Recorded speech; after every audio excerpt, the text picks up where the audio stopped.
शासन में पूर्व केंद्र मंत्री मनीष तिवारी जी ने स्वीकारा है, कबूल लिया है कि उनकी सरकार ने राष्ट्र सुरक्षा को दांव पर लगा दिया।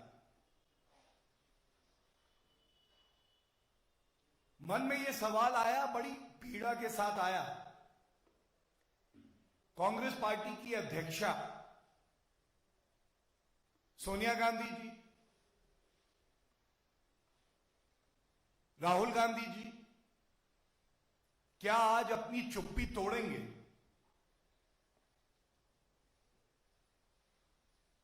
ये सवाल भारतीय जनता पार्टी इसलिए उठा रही है क्योंकि देश के लिए इन सवालों के उत्तर जानना आवश्यक है। सोनिया गांधी जी, हमारा प्रश्न है आपसे, यह अनुमति और खुली छूट भारत की वीर सेना को क्यों नहीं दी गई? और जब यह सवाल उठा रहा हूं तो एक टिप्पणी हमारी ही सेना के तत्कालीन air chief marshal Fali Homi Major ji की मैं जरूर आपके समक्ष रखूंगा। उनका वक्तव्य है कि surgical strike was an opportunity lost and we didn't make use of it. हमारी वीर सेना पूर्व प्रधानमंत्री मनमोहन सिंह जी से अनुमति मांग रही थी कि पाकिस्तान की क्या हैसियत, हम उनको सबक सिखाएंगे। लेकिन ऐसा क्यों हुआ सोनिया गांधी जी? हमारी वीर सेना को, जिसका लोहा पूरे विश्व में हर कोई मानता है, यह अनुमति नहीं दी गई। और भारत में क्या बदलाव आया है, यह बात भी आपके समक्ष जरूर रखूंगा। श्री नरेंद्र मोदी जी के नेतृत्व में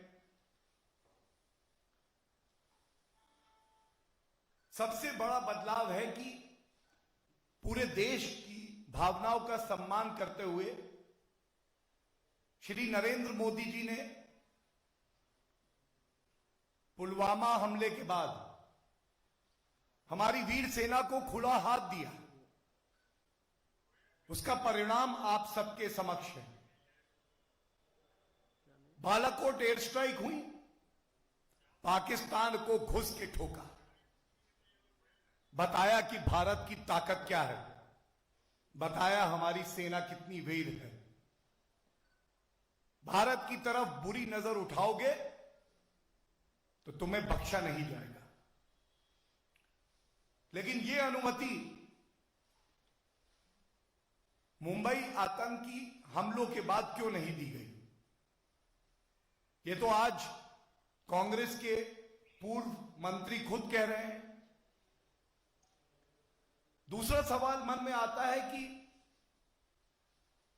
जो पुलिसकर्मी थे, जिन्होंने सर्वोच्च बलिदान हमारे देश की सुरक्षा के लिए दिया, भारतवासियों के लिए दिया, जो एनएसजी कमांडो शहीद हो गए,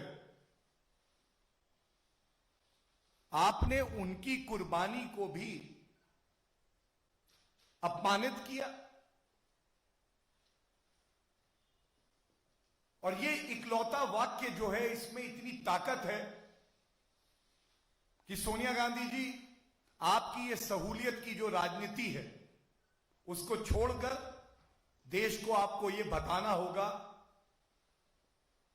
कि ऐसी कौन सी दोस्ती, ऐसा कौन सा विशेष प्रेम आपका पाकिस्तान के प्रति है कि आपने और पूर्व प्रधानमंत्री मनमोहन सिंह जी ने यह अनुमति हमारी वीर सेना को नहीं दी। या फिर ये कहें कि कहीं ऐसा तो नहीं है कि आपको हमारी वीर सेना पे भरोसा नहीं था।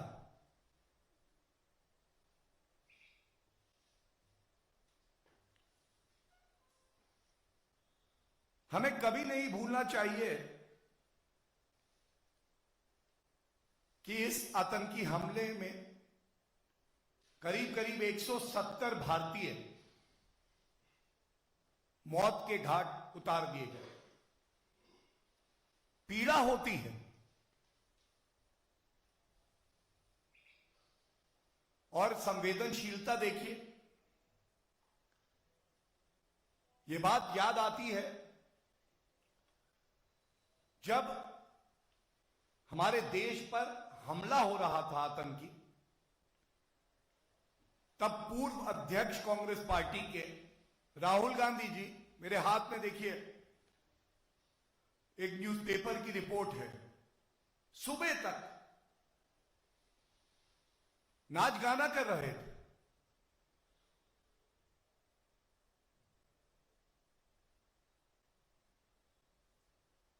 एक तरफ उम्मीद की जाती है कि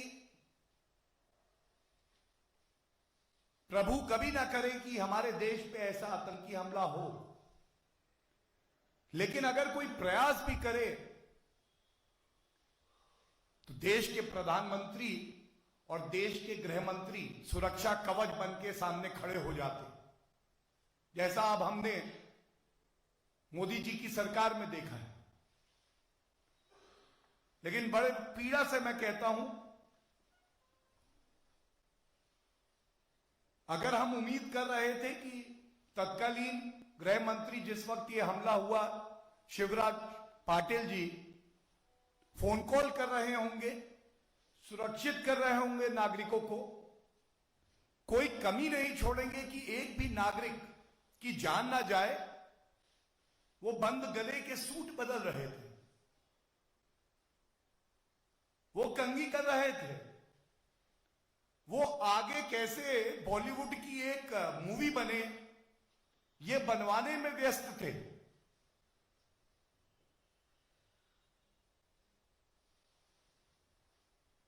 और सबसे ज्यादा दुख की बात इसमें यह है, ये जो कबूलनामा आ गया है, अब पाकिस्तान को सबक सिखाना था, लेकिन कांग्रेस का तो कोई और निशाना था। निशाना हमारे भारतीय नागरिक,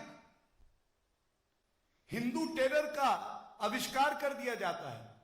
नहीं नहीं, पाकिस्तान कभी ऐसा नहीं कर सकता, ये सोच कांग्रेस की थी। ये तो हिंदू आतंकवाद है। सैम पित्रोदा बयान देते हैं, नहीं नहीं, कुछ लोग आतंकी हो सकते हैं पाकिस्तान में, लेकिन इसके लिए पूरे मुल्क को कह देना कि वो आतंकी है, गलत होगा। ये सारे जो मैंने आपको उदाहरण दिए, इसकी एक वजह है, और ये वजह ये है कि अभी कुछ ही दिन पहले सिद्धू जी ने कह दिया इमरान खान तो हमारा बड़ा भाई है। आज देश पूछ रहा है, आपका बड़ा भाई इमरान खान है तो हम भारतीय क्या हैं? राहुल गांधी जी, हम पराए हैं, हम अपने नहीं हैं।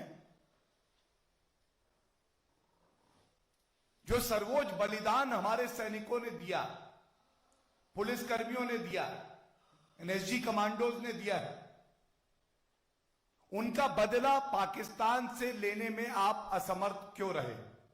क्या ऐसी मजबूरियां थी? क्यों बेवफा हो गए आप?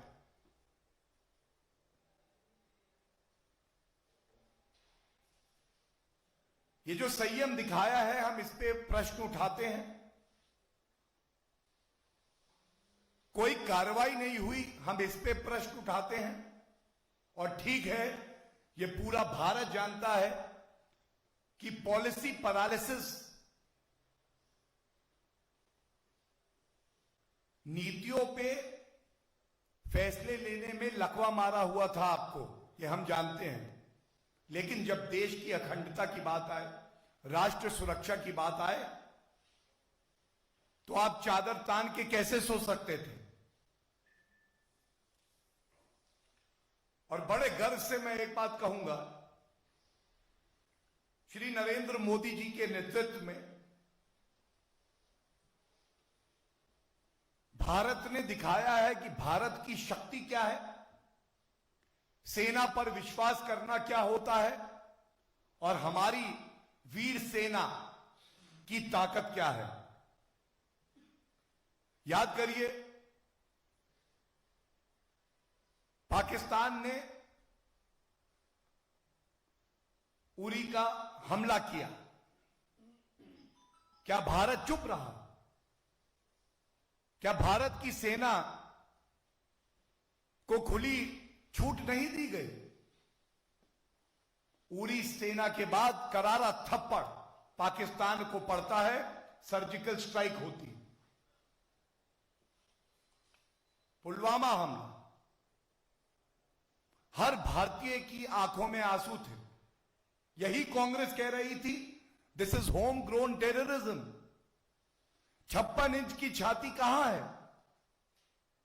और हमारी वीर सेना ने फिर से दिखाया कि पाकिस्तान को करारा जवाब देने में वो सक्षम है। बालाकोट एयर स्ट्राइक,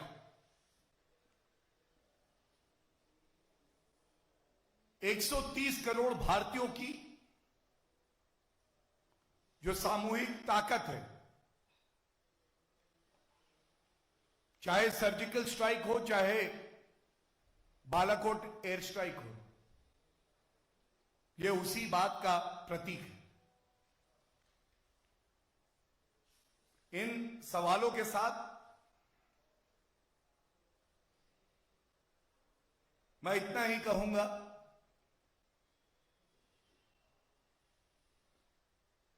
कि एक बहुत बड़ा पाप कांग्रेस पार्टी ने हमारे शूरवीरों के बलिदान का अपमान करते हुए कोई कार्रवाई नहीं करी, बदला नहीं लिया, और यह कृत्य कांग्रेस पार्टी का कभी माफ नहीं किया जाए।